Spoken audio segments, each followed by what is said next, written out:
A Korean Mafia boss hated black women agreed to one blind date.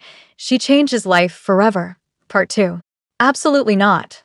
Woo-bin said for the fifth time that morning. My grandmother will interrogate you like you're applying for a government security clearance. Your grandmother already loves me, Eunice countered, chopping vegetables in her restaurant kitchen. It was Sunday morning, prep day, and Woo-bin had shown up with coffee and concerns. She's been eating my food for months. We're basically best friends. That was reconnaissance. Sunday dinner is psychological warfare disguised as hospitality. Woo-bin, I survived New York restaurant critics.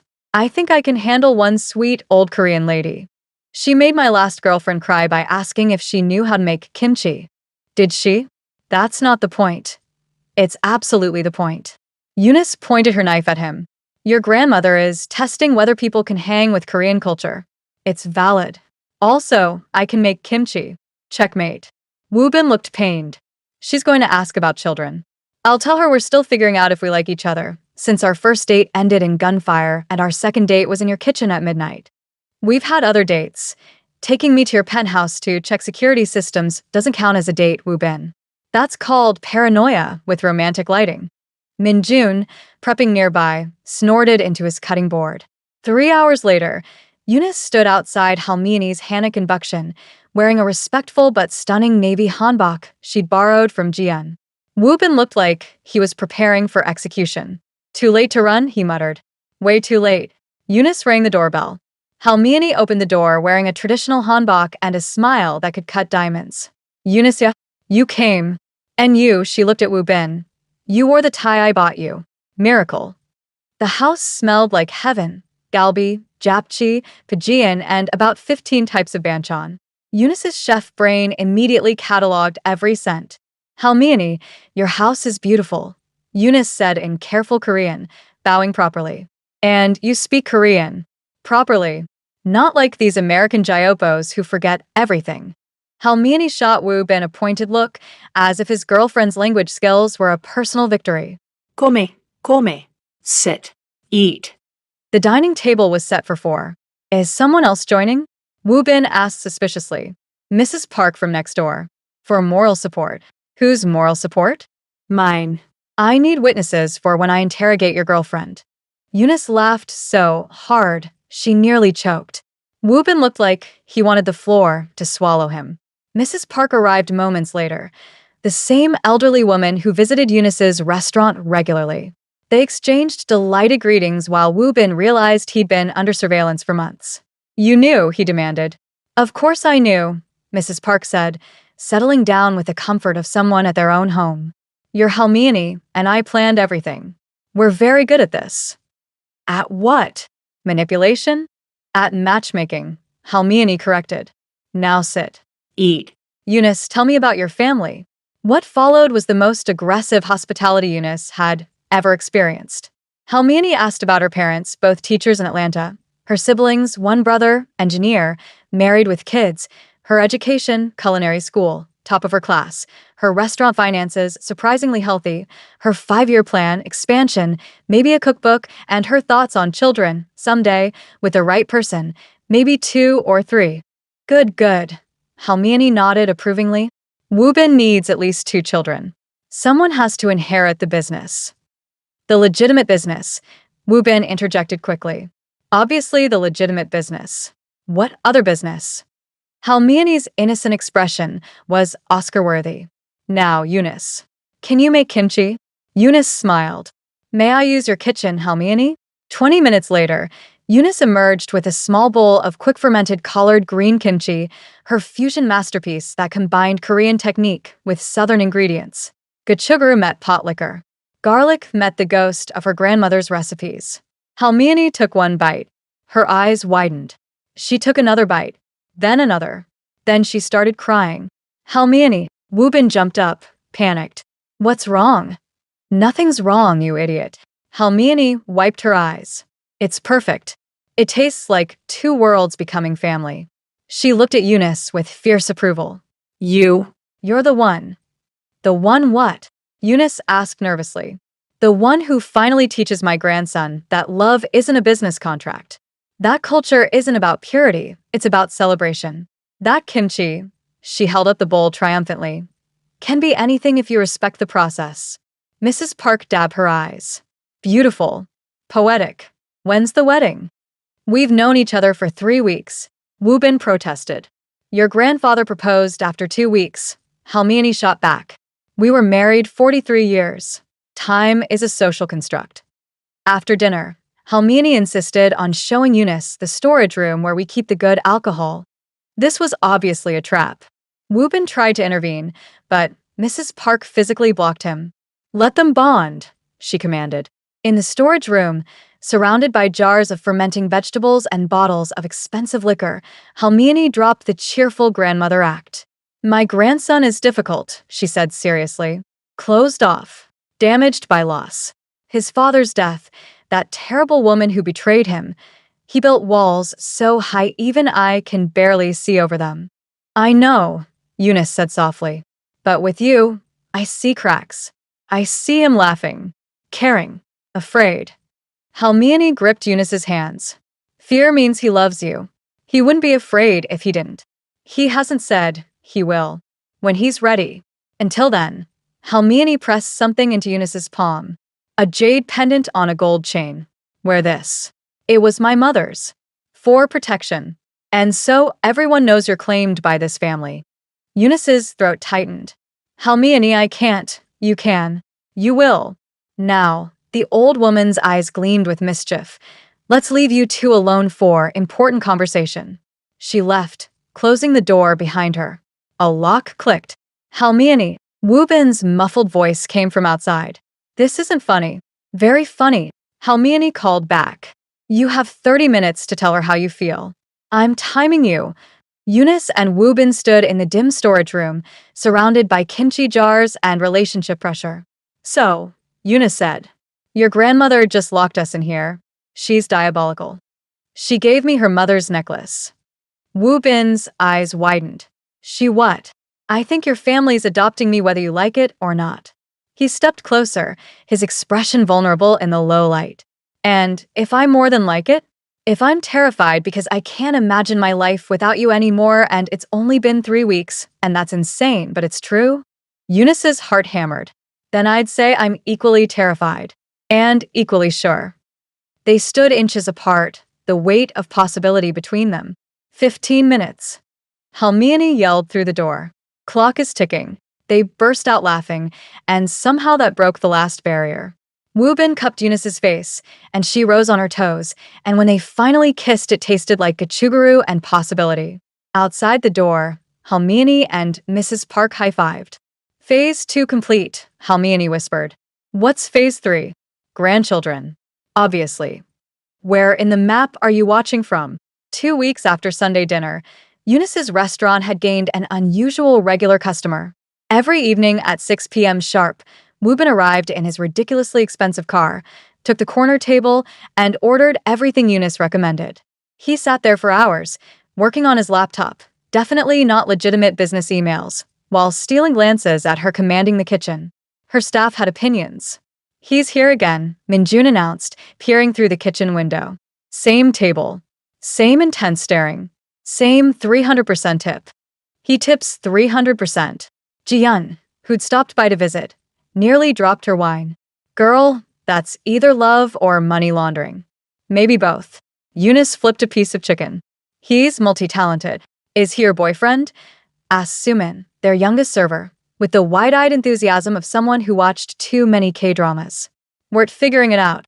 He looks at you like you invented oxygen, Minjun observed. Also, I Googled him. There are rumors.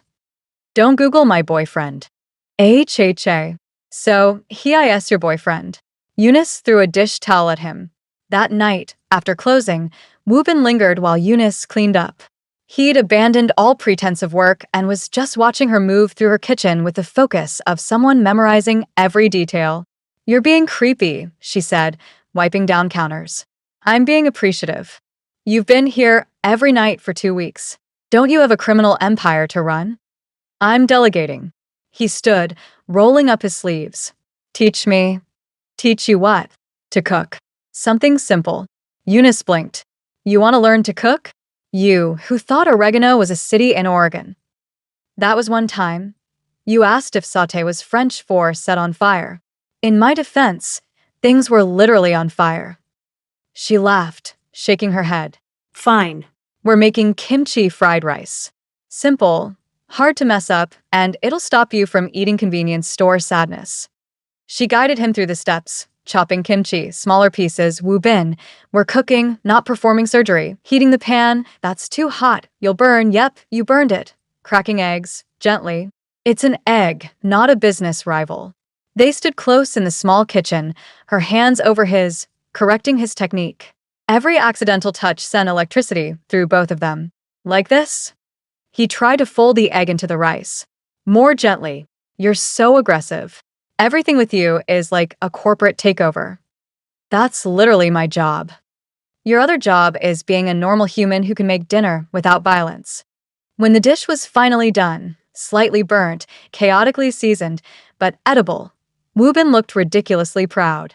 I made food, he announced. You made a food. Singular. Don't get cocky. They sat together eating his questionable creation, and Eunice watched something soften in his face. This is the first thing that's felt like home in 5 years, he said quietly. Her heart cracked open. The fried rice or the company? Both. Definitely both. She was about to respond when the restaurant door burst open.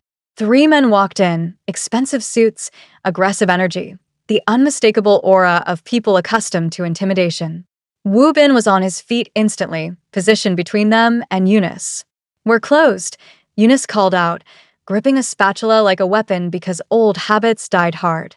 We're here for an inspection, the lead man said in Korean, smiling like a shark. Making sure this establishment meets neighborhood standards. I passed inspection last month, Eunice replied coldly. I have the certificate. Different kind of inspection. His eyes flicked to Wu Bin. Your boyfriend owes our boss money. Territory fees.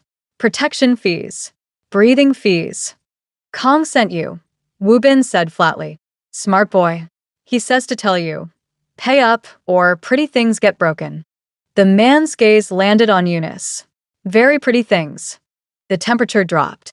Wu Bin moved so fast Eunice barely saw it. One moment the man was smiling. The next he was slammed against the wall, Wu Bin's forearm across his throat, all pretense of civilization gone. You don't look at her. You don't think about her. You don't breathe in her direction. His voice was death incarnate. Tell Kong if he sends anyone near this restaurant again, I'll send them back in pieces. Starting with you.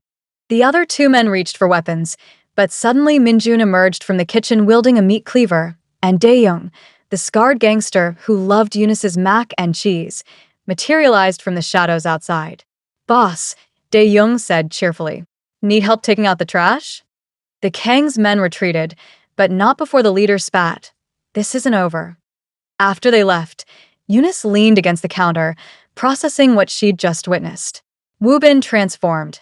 Not the awkward man learning to cook, but something cold and lethal. So, she said carefully, that was the crime boss thing. Eunice, no, I get it. I do. But, she looked at him directly. You need to tell me everything. All of it. Because I can't do this halfway. Either I'm in your world, mess and all, or I'm not. Wu Bin's jaw clenched. My world is dangerous. And mine has health inspectors and racist Yelp reviews. Everything's dangerous. She crossed to him, taking his hand. I'm not some delicate flower you need to protect. I'm a woman who hit a gangster with Tupperware. Give me some credit. You hit him with Tupperware because you're insane. And you're dating me anyway because you're insane. She squeezed his hand. Talk to me. So he did. He told her about the territories, the alliances, the enemies like Kong who wanted what he'd built. He told her about the legitimate businesses that funded the illegitimate ones, the politicians he paid, the violence he'd authorized. He expected her to leave. Instead, she kissed him. What was that for? He asked, stunned. For trusting me with the truth. She pulled back, serious. But Wu Bin, if we're doing this, really doing this, I need you to promise me something. Anything. Don't lie to protect me. Don't hide danger, because you think I can't handle it. I'm choosing this. Choosing you. Let me choose with my eyes open. I promise. They kissed again, deeper this time, weeks of tension and fear and wanting finally breaking through. His hands tangled in her locks, her fingers clutched his shirt, and the world narrowed to just this. Two people choosing each other despite every logical reason not to. Minjun walked in, saw them, and promptly dropped an entire tray of dishes. The crash echoed like a bomb. They sprang apart. Minjun stood frozen, surrounded by shattered plates. "I didn't see anything," he squeaked. "I'm blind. Kitchen accident. Carry on." He backed away slowly, still holding the empty tray. Eunice burst out laughing. "Your timing is truly spectacular." "It's a gift," Minjun called from the kitchen. "A terrible, terrible gift." Woo Bin pulled her close again, smiling against her hair. "Your staff is going to be insufferable about this." "Oh, they already are. Sumin has a betting pool on when you'll propose." "What's her guess?" 3 months. "Too slow," Woo Bin murmured. Eunice's heart stuttered. "What?" But he just kissed her forehead and said, "Come on, let's get you home. I'm assigning security to the restaurant." Woo Bin, non-negotiable. Kong made a threat. "I'm responding." His expression went cold again. "He wants to play games with what's mine? Let's play." The text from Halmiani came at 7 a.m. on a Wednesday, bringing book club to restaurant today. 1 p.m. Make extra japchae. Also, your boyfriend should come. For moral support. Eunice forwarded it to Woo Bin with a caption, "Your grandmother is terrorizing me." His response, "That's not a book club. That's a tactical strike team. I'll be there." "You don't have to. If I leave you alone with them, they'll have us married by dessert." "I'm coming." At 12:55 p.m., 5 elderly Korean women descended upon Eunice's restaurant like a well-dressed SWAT team. Halmiani led the formation, followed by Mrs. Park and 3 others Eunice vaguely recognized from the neighborhood. "This is Mrs. Kim, Mrs. Lee, and Mrs. Choi number 2, Halmiani introduced them with military efficiency. "We're the book club." "What book are you reading?" Eunice asked innocently. "The book of Woo Bin's romantic incompetence," Mrs. Park said. "It's very long. Many chapters." The Ajumma settled at the largest table, refusing menus. "We'll have everything," Halmiani announced. "We need to properly evaluate your cooking for when you marry my grandson." "We're not. Yet." "You're not married yet." Halmiani waved dismissively. "Details." Woo Bin arrived at 1:15 p.m., looking like he was walking into a hostage negotiation. The Ajummas erupted into coordinated action. "Sit," Halmiani commanded. He sat. "You look thin," Mrs. Kim observed. "Is she feeding you?" "I feed myself." "Wrong answer," Mrs. Lee interjected. "A good woman feeds her man. A good man appreciates it." "Are you appreciating?" Yes, very much." "He tips 300%, Mrs. Park offered helpfully. "That's appreciation or guilt." "It's appreciation." Woo Bin looked desperately at Eunice, who was trying not to laugh while plating their food. "And respect. And, look, I really like her cooking, okay?" "Like is weak," Mrs. Choi number 2 sniffed. "My husband said my cooking was his reason for living." "That's romance." "Your husband also said that about golf and whiskey," Mrs. Park pointed out. "He had many reasons for living. He was complex." Eunice brought out the first wave of dishes. The Ajummas ate with a serious concentration of judges at a cooking competition. Every bite was analyzed. Every flavor dissected. "The gochujang ratio is perfect," Halmiani pronounced. "The sesame oil is high quality," Mrs. Kim agreed. "But is she financially stable?" Mrs. Lee pivoted without warning. "Restaurant business is difficult." "Very stable," Eunice answered, sitting down because apparently this was happening. "I own the building. No debt. Profit margins are healthy." The Ajummas nodded approvingly, taking notes on actual notepads they'd produced from their handbags. "Children?" Mrs. Choi number 2 asked. "Do you want them?" "Eventually. With the right person. Maybe 2 or 3. More approving nods. "Can you handle difficult mother-in-law?" Mrs. Park asked. "His mother is dead," Eunice said carefully. "I'm talking about Halmiani. She's basically his mother. Very opinionated. Very involved." "I can handle it," Eunice said, making eye contact with Halmiani. "I respect strong women who say what they think." Halmiani's eyes got suspiciously shiny. "Are you good in bed?" Mrs. Lee asked casually. Woo Bin choked on his water. "Halmiani, what?" "It's important." Physical compatibility matters. We're not discussing this. Your grandfather and I had excellent physical compatibility. That's why you exist. I'm begging you to stop talking. He's very repressed, Mrs. Park observed to Eunice. Can you work with that? Eunice was crying with laughter. I think we're managing fine, thank you. Fine is also weak, Mrs. Choi number 2 said. Should be excellent or mind-blowing. How is this a book club? Woo Bin demanded. We read 50 books about relationships, Mrs. Kim said defensively. We're experts now. After the interrogation, disguised as lunch, ended, Halmiani pulled Woo Bin aside while the other Ajumas kept Eunice occupied with increasingly personal questions. You're going to lose her if you don't commit, Halmiani said quietly. We've been together for 3 weeks. Time is irrelevant. Your grandfather knew in 3 days. I knew in 1. She poked his chest. You already know. You're just scared. I'm not scared. You're terrified. Of losing her like you lost your father. Like you lost that terrible woman who betrayed you. But fear is not strategy, Woo Bin. Fear is just cowardice wearing a suit. He had no response to that. That evening, Woo Bin picked Eunice up in his car, the modest one, not the screaming wealth one, and drove to the Han River. He'd arranged everything. A private boat, sunset timing, champagne, the full romantic production. Eunice took one look at the setup and burst out laughing. You Googled romantic date ideas, didn't you? I know maybe. He ran a hand through his hair. Was it too much? It's perfect. It's also hilariously obvious that you panic researched this. She stepped onto the boat, accepting champagne. But I love that you tried. They sat as the boat drifted along the Han, the Seoul skyline glittering like scattered stars. For a while, they just existed in comfortable silence. I'm terrified, Woo Bin said finally. Of boats? Because that's new. Of this. Us. Of how much he stopped struggling. Every person I've loved has either died or betrayed me. And now you're here, and you're perfect, and I'm waiting for the universe to take you away too.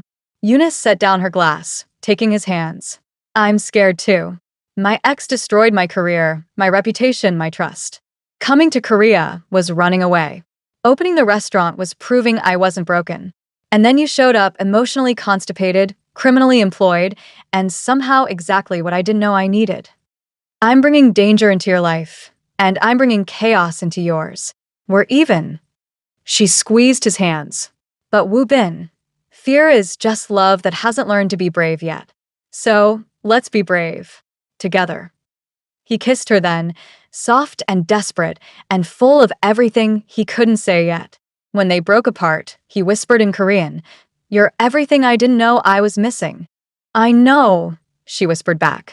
You're everything I didn't know I deserved. They kissed again, deeper, champagne forgotten, the city lights blurring into insignificance. Miles away, in a dark office, Kong Min-ho watched footage of them on the boat. His associate stood nearby, waiting. The woman is the weakness, Kong said slowly. Take her. When? Soon. Let them feel safe first. Let them believe love conquers all. His smile was cruel. Then we'll teach them that love just makes you vulnerable. Back on the Han, Eunice shivered despite the warm night. You okay? Woo Bin asked. Yeah. Just weird feeling. Like someone walked over my grave. He pulled her closer. Nothing's going to happen to you. I promise. She believed him. She shouldn't have. Where in the world are you watching from? Don't forget to subscribe. The next 3 weeks were the happiest Woo Bin had been in his entire adult life, which should have been his first warning that the universe was plotting something terrible. He and Eunice fell into a rhythm that felt dangerously close to domestic bliss. She taught him to cook, actual cooking, not assemble expensive takeout cooking. He taught her self-defense, which went about as well as expected. You can't fight everyone with Tupperware, he said, demonstrating a wrist release technique in his penthouse gym. I've had a 100% success rate so far. You've hit one person with Tupperware. Undefeated champion. She tried the wrist release, failed spectacularly, and ended up tangled in his arms instead. I think I did it wrong. Definitely wrong. But he wasn't letting go. Try again. Or, she kissed him, we could skip the violence lesson and move to the making out portion of the evening. That's not on the schedule, Make an appointment then, Mr. Organized Crime. He kissed her back, schedule forgotten. Eunice started meeting more of his world. His legitimate business partners were shocked he was dating. Woo-bin has a girlfriend? With emotions? Is this a kidnapping situation? And his criminal associates were outright terrified. Dae-young, the soft-hearted gangster, had completely adopted Eunice as his personal responsibility. Boss, with all respect, she walks to the market alone, he reported during a meeting, sounding personally offended. Alone, in broad daylight, without security. She's independent. Woo-bin started. She's reckless. Last week she yelled at a taxi driver for cutting her off. The taxi driver apologized. To her. A taxi driver apologizing is against nature. I like her spirit. Min-soo, another lieutenant, offered. She brought homemade lunch to the office last week. Called us Woo-bin's emotionally constipated work family. The japchae was excellent. She's too good for this world, Dae-young said seriously. We must protect her. I'm handling her security, badly. She doesn't even know we're following her. That's the point of covert security. What Woo-bin didn't tell his crew was that Eunice had absolutely noticed the security detail. She'd just chosen to ignore them because arguing with Woo-bin about his paranoia was exhausting. Though lately, she'd been noticing other people following her too. Different cars, different faces. She told herself it was paranoia, that Woo-bin's world was making her jumpy. She should have trusted her instincts. One evening, Halmini arrived at the restaurant unannounced, carrying a small velvet box. For you, she said, pressing it into Eunice's hands. Inside was a simple gold necklace with a jade pendant, the family heirloom from weeks ago, now properly set. Halmini, I can't. You already are. The old woman's eyes were fierce. You're already family. This just makes it official. Wear it. Always. You're making me cry in my own restaurant. Good. Tears mean you understand the weight. Halmini gripped her hands. Now make it official before I die of old age waiting for my great-grandchildren. We've been dating for 5 weeks. And your generation wastes so much time.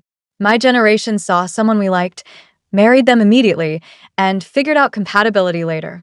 She paused. Granted, that's why divorce was invented, but still, faster process.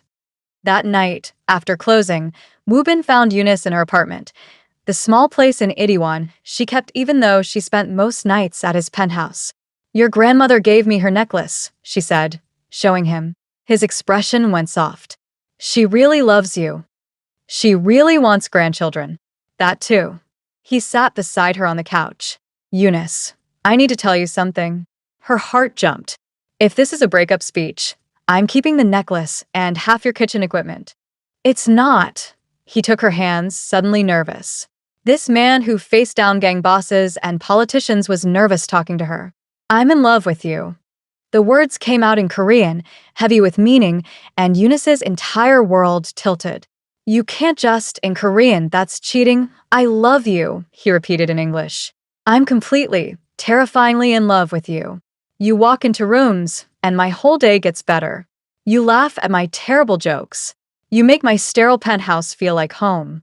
You hit gangsters with Tupperware and teach me to cook, and you're everything I didn't know I needed. Eunice was definitely crying now. I'm already in love with you, you emotionally constipated idiot. I fell in love when you showed up at Sunday dinner looking terrified. When you learned to make kimchi fried rice just to make me smile. When you told me the truth about your life instead of lying to protect me. Really? Really? Though your timing is terrible. I'm wearing sweatpants, and I haven't washed my hair in 2 days. You're perfect. They kissed, soft and slow and full of promises neither of them said out loud yet. When they finally moved to the bedroom, it was with the certainty of people who'd already decided on forever, even if they hadn't said the words yet. Later, wrapped in sheets and contentment, Eunice traced patterns on his chest. Move in with me, she said. You're already at my place every night. No, I mean really move in. Combine our stuff. Get rid of your emotionally distant bachelor furniture. Let me bring color and chaos and actual food into your space. On one condition. What? Marry me. Eunice froze. What? Not now. Not this second. But soon. When we're ready. When the world is safer. He tilted her chin up. Marry me, Eunice Washington. Make Halmiani stop threatening me. Make my kitchen smell like you're cooking every day. Make me the luckiest criminal in Seoul. That's the worst proposal I've ever heard. Is that a yes? That's a ask me again when you're not naked, and I'm not crying. But she was smiling. Also, yes. Obviously, yes. You ridiculous man. They fell asleep tangled together, planning futures and arguing about furniture. Neither noticed the car parked across the street, watching, waiting. The next morning, Eunice kissed Wu Bin goodbye and headed to the Gwangjang market alone. She needed ingredients for the weekend menu, and the morning market had the freshest everything. I'm coming with you, Wu Bin said, already reaching for his jacket. You have that meeting with the Incheon people. I'll reschedule. Wu Bin, I'm going to the market, not a war zone. I'll be fine. She kissed him again. Dae-young is probably already following me anyway. He was. Plus 2 other guards. Eunice pretended not to notice. The market was crowded, vibrant, full of ajumas selling everything from vegetables to vintage clothes. Eunice moved through the stalls, haggling in broken Korean, laughing with the vendors who'd come to know her. She was examining radishes when she felt it, the prickling awareness of being watched. Not by Dae-young's protective stalking, but something else. Something predatory. She turned, scanning the crowd. Nothing obvious. She shook it off, paid for her radishes, and moved to the next stall. The hand that grabbed her came from behind, clamping over her mouth before she could scream. A cloth pressed to her face, chemicals smell, world tilting, and Eunice's last conscious thought was that Wu Bin was going to be so insufferable about being right. Then everything went black. Her phone clattered to the market floor, screen cracking. A video call to Wu Bin, accidentally triggered, connected to nothing but empty air and the sound of chaos. Dae-young found it 3 minutes later. By then, Eunice was already gone.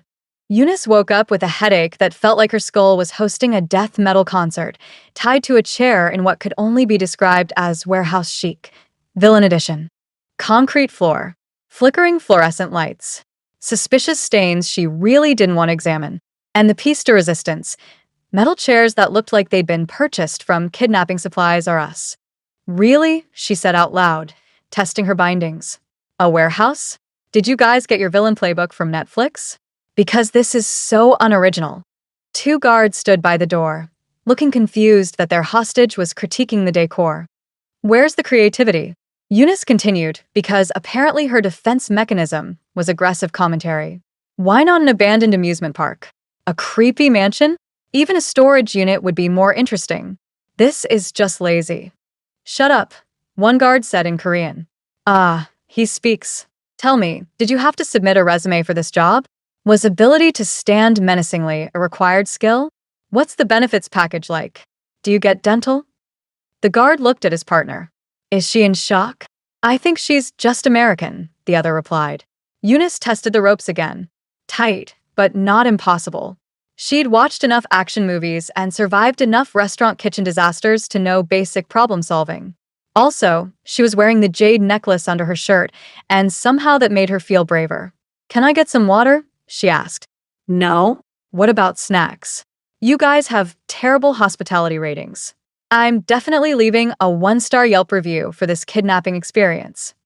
The door opened, and Kong Min-ho walked in with the swagger of a man who thought he was terrifying.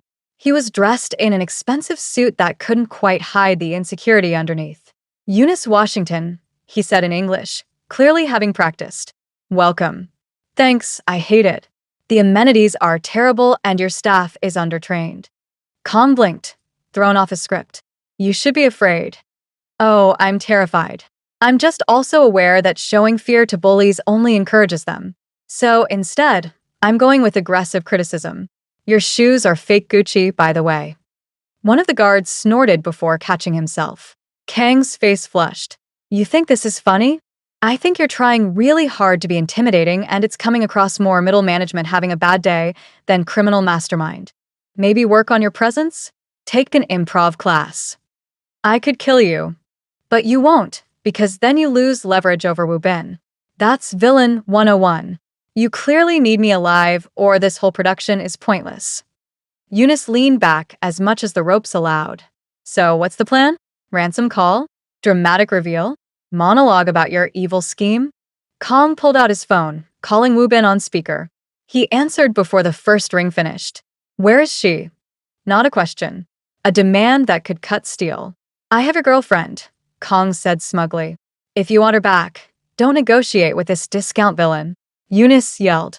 His shoes are fake Gucci, and he kidnaps people in warehouses. It's embarrassing, Eunice. Wu Bin's voice cracked with relief and fear. Are you hurt? Only my sense of aesthetics. This warehouse is a travesty. I'm going to kill them, Wu Bin said, and the cold certainty in his voice made even Kong nervous. Every single one of them. Slowly. Now that's villain energy, Eunice called out approvingly. See the difference, Kong? That's how you threaten people. Conviction. Specificity. He's going to kill you slowly. Details matter. Kong hit her across the face. The warehouse went silent. Eunice tasted blood, but she smiled anyway, because that slap meant she was winning the psychological game. You just made a mistake, Wu Bin said quietly. You should have killed me when you had the chance. Because now I'm going to make you suffer before you die. Kong ended the call, breathing hard. Tie her up tighter. No food. No water. What about bathroom breaks? Eunice asked. Because I had coffee this morning and biology is inevitable. After Kong left, Eunice went to work. The guards were bored, understaffed, and clearly not expecting a chef from Atlanta to be their biggest problem. She started with conversation. So, how long have you guys worked for Discount Gucci? Silence. I'm just saying Wu Bin pays better. I've seen his operation. Health insurance, retirement plans, and his guys get to eat at my restaurant for free. I make excellent fried chicken. One guard's stomach growled audibly. You're hungry. See, this is what I mean about poor management. When's the last time you ate? This morning, the younger guard admitted. Breakfast is the most important meal. What did you have? Convenience store kimbap. Tragic. I could teach you to make proper breakfast. Fluffy eggs, crispy bacon, or Korean pancakes if you prefer. Kimchi jjigae that'll cure any hangover. She kept talking, kept them engaged, kept them seeing her as a person instead of a hostage. Meanwhile, her fingers worked at the ropes. The chair she was tied to had a rough edge on one leg. If she could just shift enough. Hours passed. Eunice kept up the commentary, partly to annoy her captors and partly to stay sane. You know what this warehouse needs? Plants. Some natural light. Maybe a throw rug. Really brighten up the whole criminal hideout aesthetic. Shut up, the older guard finally snapped. Make me. Oh wait, you can't, because then you can't guard someone who's unconscious. Check pick. That's checkmate plus a pickle. I just invented it. The younger guard was definitely fighting a smile. Meanwhile, across Seoul, Halmiani burst into Wu Bin's penthouse where he was coordinating the rescue operation with his entire crew. She was flanked by Mrs. Park and the book club ajumas, all wearing matching determined expressions. What are you? Wu Bin started. Halmiani slapped him. Hard. Ow. Halmiani, stop crying and go get your woman. She pointed at him imperiously. My future granddaughter-in-law is being held by that second-rate gangster, and you're here making plans? We need strategy. You need action, Mrs. Park interjected. My late husband was in the military. I know tactics. You're wasting time. With all respect, Halmiani, Mrs. Kim's nephew works in surveillance, Mrs. Lee offered. He can track phones. Mrs. Choi number two's son is a prosecutor, added Mrs. Kim. He owes us a favor. Wu Bin stared at the Ajuma tactical unit that had assembled in his living room. You're all insane. We're invested, Halmiani corrected. Eunice is family. Family means we burn down the world, if necessary. Now stop planning and start destroying. That's what you're good at. She wasn't wrong. Back in the warehouse, Eunice had finally worked one hand partially free when Kong returned. Your boyfriend has 6 hours to deliver 20 billion won and withdraw from Busan territory, he announced. Or you die. 20 billion? Wow, I'm flattered. That's like a lot of respect, actually. I'm worth 20 billion won. She paused. What's that in dollars? About 15 million. Okay, still flattered, but slightly less so. Anyway, he's not going to pay you. He will. He's going to kill you. There's a difference. He's probably mobilizing right now. Probably very angry. Definitely going to make you regret ever learning my name. Eunice smiled. If I were you, I'd run. Like now. Head start before the murder starts. Kong backhanded her again. Eunice spat blood and left. Is that all you've got? I've gotten worse injuries from splattered fryer oil. You hit like a disappointed substitute teacher. Keep talking, Kong snarled. See what happens.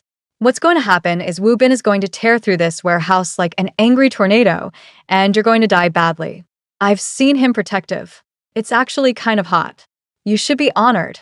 You're going to die because someone loves me that much. She meant every word. And somewhere in Seoul, Wu Bin was proving her right, mobilizing every resource he had for war. Don't forget to subscribe. State where you are watching from. Wu Bin arrived at the warehouse with 30 men, enough firepower to start a small war, and the kind of cold fury that made grown men reconsider their life choices. He also had Halmiani in the car, which was somehow more terrifying than the guns. You can't be here, he'd argued. My future granddaughter-in-law is in there. I'm supervising. She brought her good handbag. Also, I made kimbap for afterward. She'll be hungry. Inside the warehouse, Eunice had managed to free one hand and was actively documenting her kidnapping experience on a piece of paper she'd found. Warehouse, 2 out of 10. Lighting, terrible. Guards, undertrained. Main villain, compensating for something. Overall kidnapping experience, would not recommend. What are you doing? The younger guard asked. Leaving a review. If I die, someone should know this was a poorly executed operation. That's when the shooting started. Eunice hit the floor, well, hit it as much as someone tied to a chair could, as the warehouse exploded into chaos. Gunfire. Shouting. The sounds of Wu Bin's crew systematically dismantling Kang's operation. The door burst open and there he was, suit jacket discarded, gun in hand, eyes scanning the warehouse with lethal precision until they landed on her. Oh good, you brought the whole squad, Eunice called out cheerfully, still tied to the chair. Very dramatic. I appreciate the effort. Are you critiquing your rescue? Wu Bin crossed to her, already cutting her ropes. Someone knocked out that guy with a folding chair. She pointed to an unconscious guard. That's creative violence. I'm noting it for future reference. He pulled her up, checking her face where Kong had hit her. His expression went absolutely murderous. I'm fine. He hit you. Twice. But I called his shoes fake Gucci and his warehouse unoriginal, so I feel like I won the psychological warfare. Despite everything, the violence, the fear, the chaos, Wu Bin laughed. Then kissed her, hard and desperate and relieved. You're insane, he muttered against her mouth. And you mobilized an army for me. We're even. Kong tried to run. Got maybe 10 feet before Dae-young clotheslined him with the efficiency of someone who took his job very seriously. Nobody hits the boss's girlfriend, Dae-young announced. Especially not someone wearing fake designer shoes. How does everyone know about the shoes? Kong wheezed. Eunice has been providing commentary for the past 6 hours, the younger guard offered. It was very informative. Wu Bin approached Kong with the kind of calm that preceded extreme violence. You threatened her. Put your hands on her. Made her afraid. I wasn't that afraid. Eunice started. Extremely afraid. Wu Bin corrected, not breaking eye contact with Kong. Terrified. Traumatized. This requires significant retaliation. I'm going to kill you, Kong spat. No, said a voice from the warehouse entrance. You're going to prison. Everyone turned. Halmiani stood there with Mrs. Park, Mrs. Choi No. 2, and, surprisingly, 3 police officers. Halmiani. Wu Bin starret. You think you're the only one with connections? She smiled sweetly. Mrs. Choi's son is a prosecutor. Very good prosecutor. Already has warrant for Kong Minho's arrest. Murder, trafficking, tax evasion. Tax evasion? Kong looked personally offended. Everyone goes down for taxes eventually, Mrs. Park said wisely. Should have hired better accountant. The police moved in, reading Kong his rights while he sputtered protests. Wu Bin's crew conveniently disappeared. Legitimate businessman had nothing to do with this rescue. Officer just happened to be in neighborhood.